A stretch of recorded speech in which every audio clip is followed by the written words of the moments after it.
প্রধানমন্ত্রীর তথ্য বিষয়ক উপদেষ্টা ডক্টর জাহিদুর রহমান বলেছেন, কালেমা খচিত পতাকা নিয়ে শোডাউন কারা করেছে তা খতিয়ে দেখছে সরকার। দুপুরে সচিবালয়ে ব্রিফিংয়ে একথা জানান তিনি। এইটা সরকার কগনিজেন্সে নিয়েছে, সরকার এটা দেখেছে, এটার সাথে সরকারের কোনো সম্পর্ক থাকার কোনো কারণ নেই, বরং এটা সরকার খতিয়ে দেখছে এবং সেটা কেন হচ্ছে, কারণ এখানে কিছু কিছু ক্ষেত্রে ভুল বার্তা যাবার সম্ভাবনা আছে গ্লোবালি।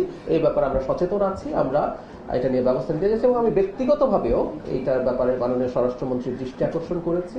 আমরা আশা করি এই জিনিসটা এভাবে কন্টিনিউ করবেন। আমরা শেষ প্রশ্নটা নিচ্ছি, আমরা এখনো এইগুলো তো বুঝতেই পারছেন এটা কারা করছে, কেন করছে। কিছু মানুষকে আপনি দেখবেন সোশ্যাল মিডিয়াতে বলছে, কিন্তু তারাই তো আসলে হয়তো সবসময় মূল ব্যক্তি না। সেটা কিন্তু খতিয়ে দেখার প্রশ্ন আছে এবং এটা যেহেতু এত ওয়াইড স্প্রেড ভাবে হয়েছে, এর পেছনে নিশ্চয়ই কোনো সুনির্দিষ্ট পরিকল্পনা আছে, সেটাই আমরা খতিয়ে দেখছি এবং আমরা ইনশাআল্লাহ এটা বের করতে পারবো।